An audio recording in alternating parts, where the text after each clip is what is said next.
رب اعوذ بک من همزات الشیاطین واعوذ بک رب ان يحضرون اعوذ باللہ السمیع العلیم وبوجہہ الکریم وسلطانہ القدیم من الشیطان الرجیم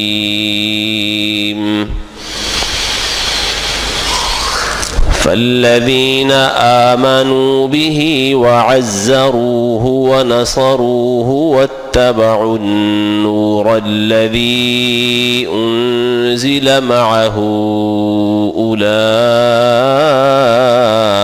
هم المفلحون۔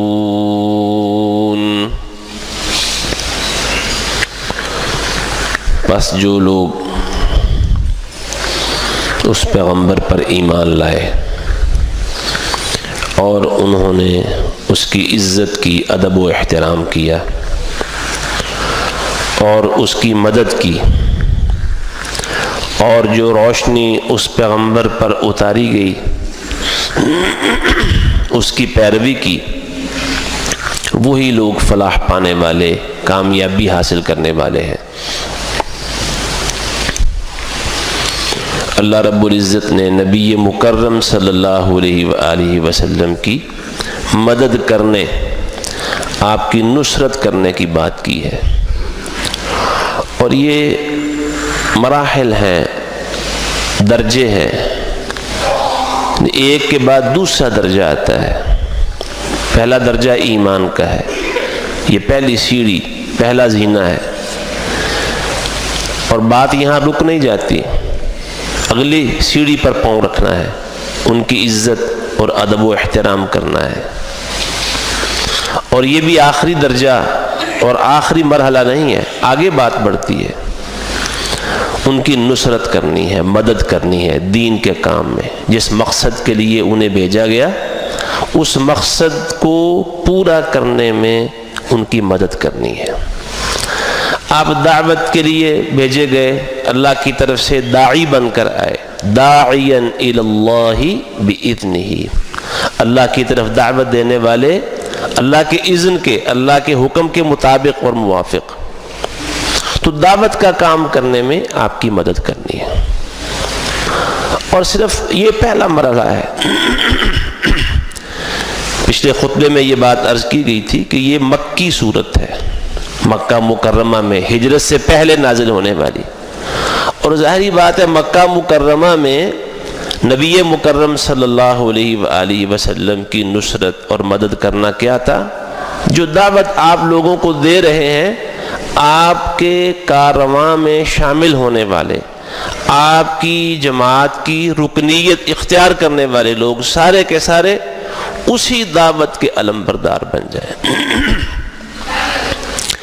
اور یہ دعوت دینا یہ ذمہ داری ہے، جو شخص بھی نبی علیہ السلام پر ایمان لائے گا یہ اس کے فرائض میں سے ہے، اس کی ذمہ داریوں میں سے ہے۔ سورہ یوسف کی ایک آیت کی روشنی میں یہ بات پہلے بھی بتائی گئی ہے، قُلْ هَذِهِ سَبِيلِي أَدْعُو إِلَى اللَّهِ عَلَى بَصِيرَةٍ أَنَا وَمَنِ اتَّبَعَنِي، میں بھی اللہ کی طرف بلاتا ہوں اور جو بھی میرے پیچھے چلنے والا ہے وہ بھی اللہ کی طرف بلاتا ہے۔ تو اللہ کی طرف دعوت دینے میں رسول اللہ صلی اللہ علیہ وسلم کی مدد کرنا، اور یہ بات اللہ کہہ رہا ہے کہ مدد کرو، جو خود مدد کرنے والا ہے، اپنے نبی کی اللہ خود مدد کرنے والا ہے، اور جب اللہ مدد کر رہا ہو تو پھر کسی اور کی مدد کی ضرورت رہتی نہیں ہے، جس کی مدد پہ اللہ خود لگ جائے۔ اور رسول اللہ صلی اللہ علیہ وآلہ وسلم حقیقت میں اللہ کی مدد اور اللہ کی نصرت کے سہارے ہی سارے کام کر رہے تھے۔ آپ پر ایمان لانے والے لوگوں کی تعداد اگرچہ بڑھ رہی تھی، مشکلات بھی بڑھ رہی تھی، پریشانیاں دن بدن زیادہ ہو رہی تھی، ایمان لانے والوں کی تعداد بھی بڑھ رہی تھی، لیکن آپ صلی اللہ علیہ وسلم کا سہارا، آپ کا اعتماد، آپ کی ساری امیدوں کا مرکز اور محور اللہ رب العزت کی مدد اور نصرت تھی. اسی لیے تو اللہ نے فرمایا ہے، سورہ توبہ کی آخری آیت ہے، فَإِن تَوَلَّوْا، اے پیغمبر اگر یہ سارے لوگ پلٹ جائیں، آپ کا ساتھ دینے کی بجائے ساتھ چھوڑ جائیں، آپ کو تنہا چھوڑ کے چلے جائیں، فَقُلْ حَسْبِيَ اللَّهُ، گھبرانا نہیں، آپ یہ کہیں کہ مجھے اللہ کافی ہے. گھبرانے کی ضرورت نہیں ہے. کون اللہ؟ لا الہ الا ہو، جس کے سوا کوئی الہ نہیں ہے سچا.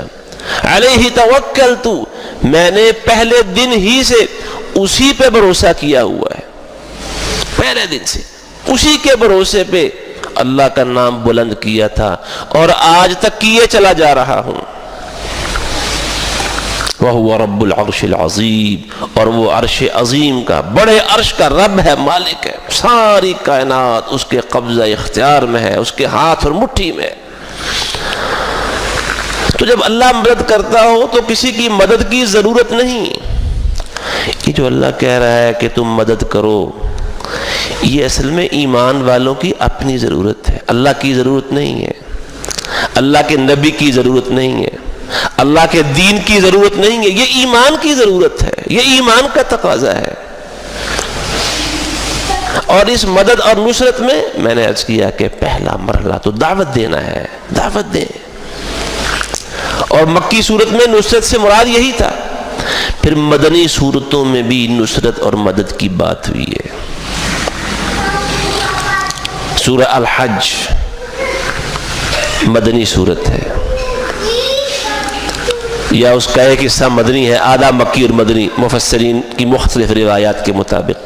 اور جو حصہ مدنی ہے اس صورت کا، اس حصے میں اللہ تعالیٰ نے مدد والی بات کی ہے. جہاد کی بات کرنے کے بعد جب جہاد کا حکم آیا کہ اب مسلمانوں کو کافروں کے خلاف ہاتھ اٹھانے اور ہاتھ کھولنے کی اجازت دی جاتی ہے. اذن للذین یقاتلون بانہم ظلموا وان اللہ علی نصرہم لقدیر. جن لوگوں پر ظلم ہوئے اور انہیں کمزور جان کے ان کے گھروں سے نکال باہر کیا گیا، اب انہیں بھی ہاتھ کھولنے اور اٹھانے کی اجازت ہے، قتال کر سکتے ہیں. اور ساتھ کہا کہ اللہ ان کی مدد پر پوری قدرت رکھتا ہے. پھر آگے بات کرتے کرتے جہاد کی حکمتیں اور اس کے فائدے بیان کرنے کے بعد فرمایا اللہ رب العزت نے وَلَا يَنْصُرَنَّ اللَّهُ مَنْ يَنْصُرُهُ، اللہ اس کی ضرور مدد کرے گا جو اللہ کی مدد کرے گا. یہاں اللہ کی مدد سے مراد کیا ہے؟ جہاد کرنا، قتال فی سبیل اللہ.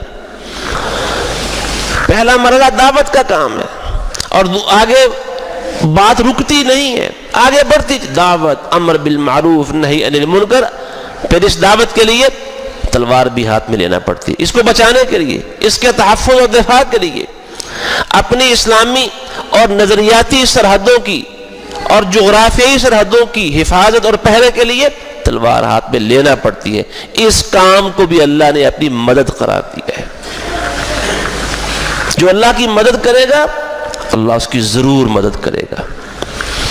تو اللہ کو تو ہماری مدد کی ضرورت نہیں ہے، حقیقت یہی ہے، لیکن ہمیں اللہ کی مدد کی ضرورت ہے.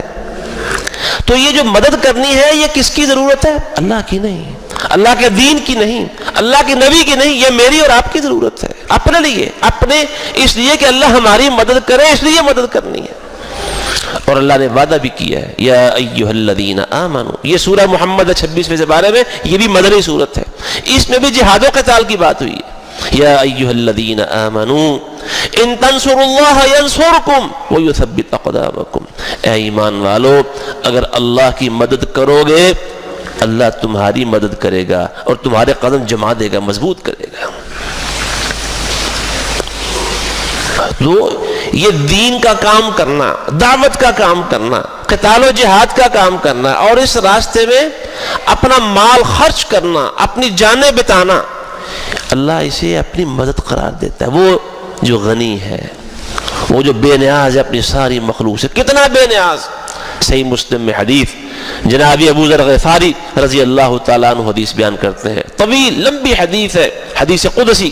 اس حدیث کا ایک ٹکڑے کا مفہوم یہ ہے، اللہ کہتا ہے اپنے بندوں سے، اے میرے بندوں، جنوں اور انسانوں، اگلے اور پچھلوں، سب کے سب، اگر تم سارے کے سارے اس کائنات کے سب سے متقی انسان کے دل جیسا دل اپنا لو، سب سے بڑا کوئی متقی ڈھونڈے کون نکل سکتا ہے سوائے محمد الرسول اللہ صلی اللہ علیہ وسلم کے؟ اور یہ بات محض خیالی بھی نہیں، نبی علیہ الصلوۃ والسلام نے خود یہ بات فرمائی تھی، یا لوگوں انا اتقاکم للہ واخشاکم، میں تم میں سب سے بڑھ کر تقوی والا اور سب سے بڑھ کر اللہ سے ڈرنے والا۔ اور اس حدیث میں، حدیث قدسی میں کیا؟ اتقى قلب رجل مسلم، کسی مسلمان آدمی میں سے سب سے متقی انسان جیسا دل ہو جائے، سارے متقی ہو جائے، کوئی کفر، کوئی شرک، کوئی بغاوت، کوئی نافرمانی کا شائبہ تک بھی نہ رہے، ایک سے بڑھ کر ایک متقی ٹاپ کے، تو سب مل کر اللہ تعالیٰ کے ملک اور حکومت میں معمولی سا اضافہ نہیں کر سکتے تم، کہ اللہ کی حکومت بڑی مضبوط ہو گئی ہے، پہلے کم تھی، چھوٹی تھی، اب وہ بڑھائی جا سکتی ہے۔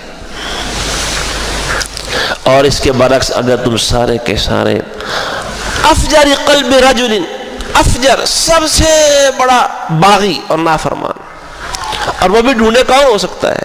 سب سے بڑا نافرمان اللہ کا باغی، جس سے اللہ کے سامنے قسم اٹھا کر کہا تھا، اے اللہ مجھے تیری عزت و جلال کی قسم ہے، میں تیرے سارے بندوں کو گمراہ کرنے کے لیے تیرے سیدھے راستے پہ بیٹھ جاؤں گا، لَأَقْعُدَنَّ لَهُمْ صِرَاطَكَ الْمُسْتَقِيمَ، تیرے عزت و جلال کی قسم، تو نے مجھے گمراہ کیا ہے اور میں اس کا بدلہ تیری اس مخلوق سے لوں گا، اس آدم کی اولاد سے لوں گا، تیرے سیدھے راستے پہ بیٹھوں گا اور کسی کو وہاں سے جانے نہیں دوں گا، اپنا دور، اپنا وہ کھیل ہر ایک کے ساتھ کھیلنے کی کوشش کروں گا،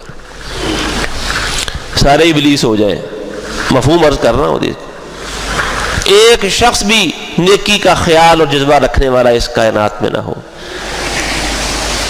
آج کل وہ حکومتی اور سیاسی جو لینگویج چلتی ہے، اس میں حکومت کے خلاف ایک گرینڈ الائنس، بڑا اتحاد، اپوزیشن بڑی مضبوط اپوزیشن، ادھر حکومتی بینچوں اور حصوں سے اٹھ کر ایک شخص اپوزیشن کے ساتھ مل جائے، حکومتوں کی نیندیں حرام ہو جاتی ہیں،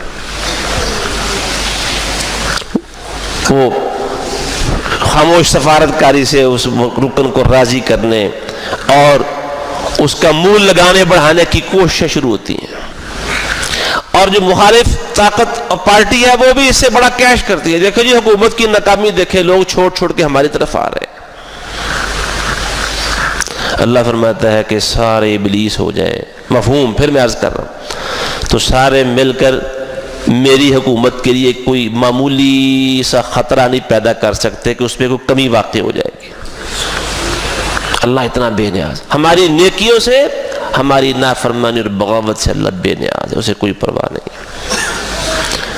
وہ کہتا ہے کہ اگر تم یہ کام کرنا، دعوت کی ذمہ داری محسوس کرنا، اور یہ ذمہ داری ہے میرے دوستوں، بھائیوں، بزرگوں، نوجوان ساتھیوں اور خواتین، یہ دعوت کا کام، یہ امت کی ذمہ داری، یہ سمجھ لیں ذمہ داری ہے، اپنے اپنے دائرے کے اندر، اپنے اپنے اختیار میں اللہ کے نبی صلی اللہ علیہ وسلم کی دعوت، توحید، شرک کا خاتمہ، اپنے گھر میں، اپنے اعزاء و اقارب میں، اپنے اڑوس پڑوس میں، یہ ذمہ داری ہے۔ قرآن نے مثالیں دی ہیں، لقمان نے کہا تھا، اپنے بیٹے کو بٹھایا، اذ قال لابنہ وہو یعظہ، اپنے بیٹے کو سمجھانے کے لیے پاس بٹھایا، میرے بیٹے، یا بنی، اے میرے لاڈلے پیارے بیٹے، لا تشرک باللہ، اللہ کے ساتھ شرک نہ کرنا، ان الشرک لظلم عظیم، شرک بہت بڑا ظلم ہے۔ سورہ لقمان پڑھیے اور ایک مسلمان والد یا والدہ کی ذمہ داریوں کا احساس کیجئے کہ اپنے بچوں پر کتنی محنت کی ضرورت ہے۔ جناب یعقوب علیہ السلام نے بھی اپنے بیٹوں کو بٹھایا ہوا ہے، آخری وقت ہے زندگی کا، اور ان سے پوچھ رہے ہیں، میرے بیٹوں، ما تعبدون من بعدی، میرے مرنے کے بعد کس کی عبادت کیا کرو گے؟ مرنے کے بعد بچوں کا دین، ان کا اخلاق، ان کا رہن سہن کیسا ہوگا، یہ فکر مندی، یہ ماں باپ کی ذمہ داری ہے۔ تو یہ دعوت آگے منتقل کرنا اگلی نسل کو، دوسرے لوگوں کو جن کو پتہ نہیں ہے، یہ ذمہ داری ہے، یہ فریضہ ہے. اور اس فریضے کو اللہ نصرت، اپنی نصرت کہتا ہے، مدد. اگر مدد کرو گے اللہ تمہاری مدد کرے گا. تو میں یہ عرض کر رہا تھا کہ جو مدد ہے اللہ جسے اپنی مدد قرار دے رہا ہے، یہ تو اس کی مہربانی ہے کہ جو اس کے دین کے لیے کوشش اور جد و جہد ہے، اللہ نے اسے اپنی مدد کہا ہے. اور اس سے بڑا اعزاز کیا چاہیے؟ کیا تمغہ چاہیے؟ اس سے بڑا انعام کو چاہیے؟ اللہ ایک کام کو جو ہماری ضرورت ہے اگر ہم کریں، ہماری دنیا کی ضرورت ہے، ہماری قبر کی ضرورت ہے، ہمارے حشر کی ضرورت ہے، ہماری آخرت کی ضرورت ہے، یہ ہماری ضرورت ہے. آج نہیں ہمیں اس کا احساس. قیامت کے دن ایک ایک نیکی سے فیصلہ ہوگا. جس طرح دنیا میں یہ ووٹ لینے والی پارٹیاں، ان کا فیصلہ ایک ایک ووٹ سے ہوتا ہے. جی ایک ووٹ سے جناب وہ بازی جیت گیا ہے. ہار اور جیت کا فیصلہ ایک ووٹ سے ہو رہا ہے. کہتے یہ بڑا ٹف مقابلہ تھا جناب، بڑی جناب دوڑ لگی، ایک ووٹ سے فیصلہ ہوا ہے. اور قیامت کے دن بھی ایک ایک نیکی سے فیصلہ ہوگا. ایک نیکی نیکیوں والے پلڑے کو بھاری کر سکتی ہے، اور ایک گناہ برائیوں والے پلڑے کو بھاری کر سکتا ہے. تب پتہ چلے گا نیکیوں کا، اور وہاں سے پھر نیکی ملے گی کوئی نہیں، کوئی نیکی نہیں ہوگی وہاں. اسی لیے اللہ نے اس دن کو فرمایا ذالک یوم التغابن، وہ ہار اور جیت کا دن ہے. ایمان والے نیکیوں والے جیتیں گے، اور ایمان سے خالی لوگ گناہوں اور برائیوں کے انبار لانے والے وہ بازی ہار جائیں گے. یہ مدد جسے اللہ اپنی مدد کہہ رہا ہے، وہ جو خود مدد کرنے والا ہے. اور نبی مکرم صلی اللہ علیہ وسلم نے حج کے موقع پر بھی اور عمرے کی دعاؤں میں جب وہ چڑھتے ہیں صفا پہاڑی پر طواف کرنے کے بعد، وہ عمرے کا طواف ہو 7 چکر یا حج کا طواف ہو 7 چکر، جب صفا پہاڑی پر جاتے ہیں، صفا پہ چڑھتے ہوئے جو دعائیں پڑھتے ہیں اور پھر رخ بالآخر بیت اللہ کی طرف ہو جاتا ہے، لا الہ الا اللہ وحدہ، اللہ اکیلے کے سوا کوئی الہ نہیں ہے. انجز وعدہ، جو اللہ نے اپنے بندے سے وعدہ کیا تھا اللہ نے وہ وعدہ پورا کر دیا. اللہ کا وعدہ تھا کہ میں اپنے رسول کی مدد کروں گا، نصرت کروں گا. وعدے پورے ہوئے. انجز وعدہ، اللہ نے اپنا وعدہ پورا کیا. اور وعدے تو موجود ہیں مکی صورتوں میں، ہجرت سے پہلے کے وعدے. وَلَقَدْ سَبَقَتْ كَلِمَتُنَا لِعِبَادِنَا الْمُرْسَلِينَ إِنَّهُمْ لَهُمُ الْمَنْصُورُونَ وَإِنَّ جُنْدَنَا لَهُمُ الْغَالِبُونَ. یہ فیصلے تو ہم نے پہلے دنیا بنانے سے پہلے لکھ دیے تھے، تحریر کر دیے تھے اپنے بندوں رسولوں کے لیے فیصلے درج ہو گئے تھے پہلے سے، لوح محفوظ میں فیصلے تھے. انہم لہم المنصورون، کہ انہی کی مدد ہوگی. وَإِنَّ جُنْدَنَا لَهُمُ الْغَالِبُونَ، اور ہمارا لشکر ہی جیتے گا، بازی وہی لے کے جائے گا. تو اللہ کا یہ فیصلہ تھا، اللہ نے اپنا وعدہ پورا کر دیا. وَنَصَرَ عَبْدَهُ، اور اللہ نے اپنے بندے کی مدد فرمائی. وَهَزَمَ الْأَحْزَابَ وَحْدَهُ، اور سارے لشکروں کو اس اللہ اکیلے نے شکست سے دوچار کیا. تو مدد کون کرتا ہے؟ اللہ، کوئی نہیں اس کے سوا مدد کرنے والا. نبی مکرم صلی اللہ علیہ وسلم اسی کے بھروسے، اسی کے سہارے، اسی پر اعتماد و توکل سے آگے بڑھ رہے تھے. آپ کی نظر اپنی فوجوں کے ساتھ نہیں تھی. البتہ ایک موقع پر غزوہ حنین میں صحابہ کے دل میں بات آ گئی کہ 313 تھے ہم جیتے، 700 تھے ہم جیتے، 1500 تھے ہم جیتے، آج تو ہم 12,000 ہیں. 12,000 کیوں نہیں جیتیں گے؟ اللہ نے فرمایا تمہیں تمہاری کثرت بڑا خوش کر رہی تھی، آج 12,000 ہیں ہم، لیکن وہ کثرت تمہارے کام نہ آئی. کثرت تمہارے کام نہ آئی. اس وقت بھی جب حوازن کے تیر انداز مورچوں میں بیٹھے چھپے ہوئے ٹیلوں اور پہاڑیوں کے اوپر پوری تیاری کے ساتھ اللہ کے نبی صلی اللہ علیہ وسلم کا لشکر جب صبح کے وقت اس درے میں داخل ہوا، اوپر سے تیروں کی برسات اور بچھاڑ شروع ہو گئی.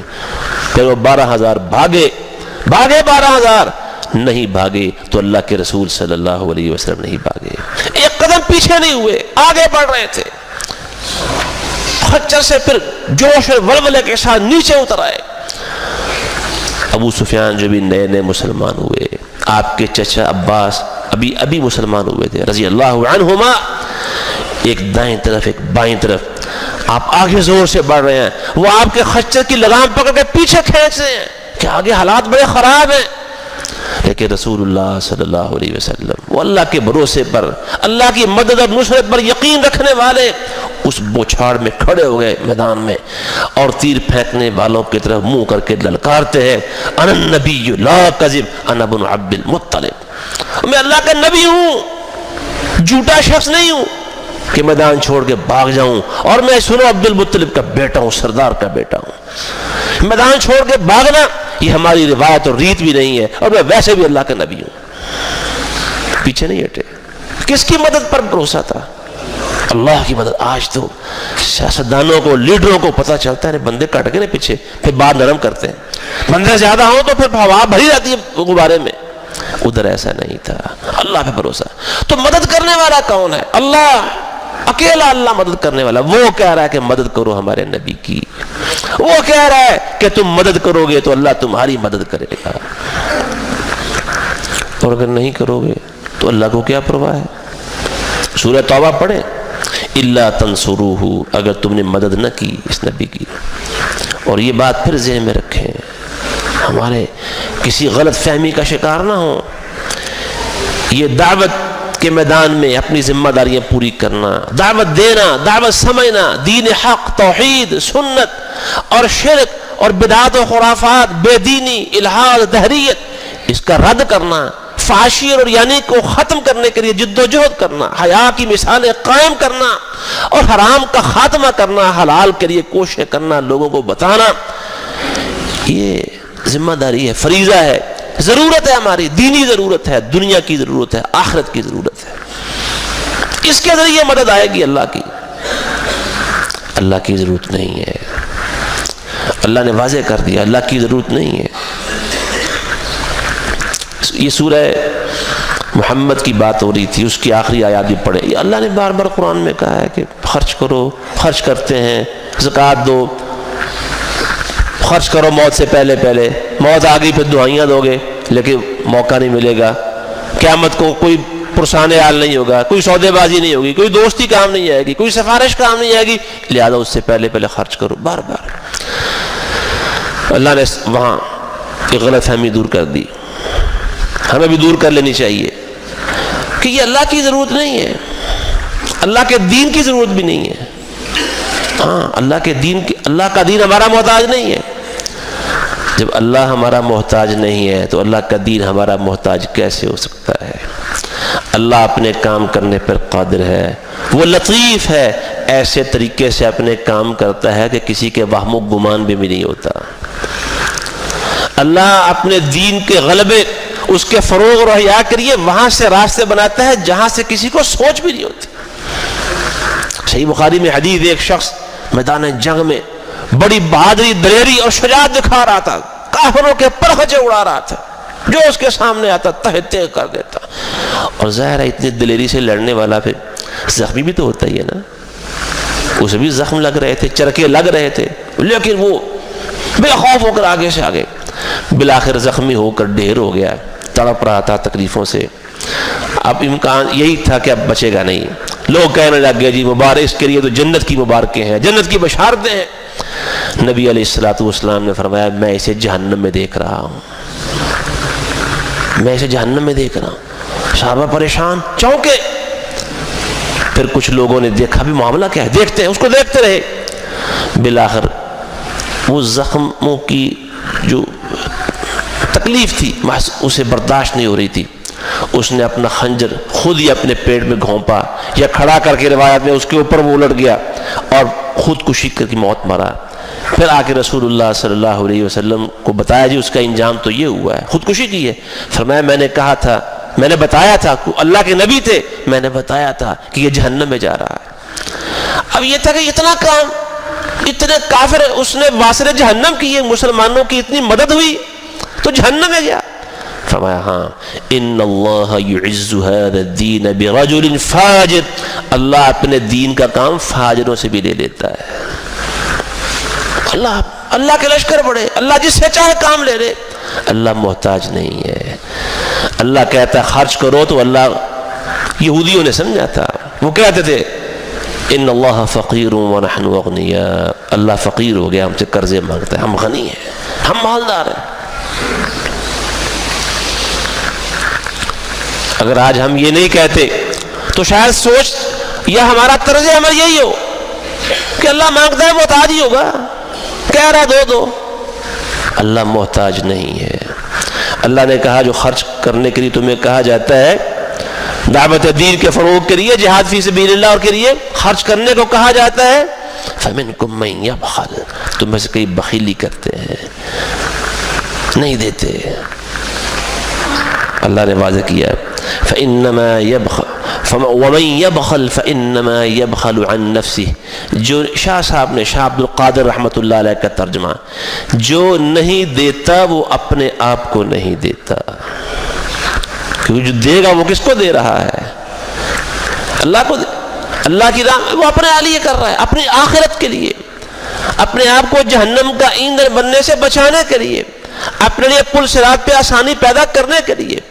اور اس میدان میں جب سورج 1 میل کے فاصلے پر ہوگا اور تن پر کوئی ایک کپڑا نہیں ہوگا، پورے حشر کے میدان میں سائے کی جگہ کوئی نہیں ہوگی سوائے اللہ کے عرش کے سائے کے، اس دن کی دھوپ سے بچنے اور اللہ کے عرش کا سایہ پانے کے لیے، جب لوگ پانی کے لیے پانی کی ایک ایک بوند کو ترسیں گے، اللہ کے نبی کے ہاتھوں حوض کوثر کے جام پینے کے لیے دیتا ہے، اللہ کو نہیں دیتا۔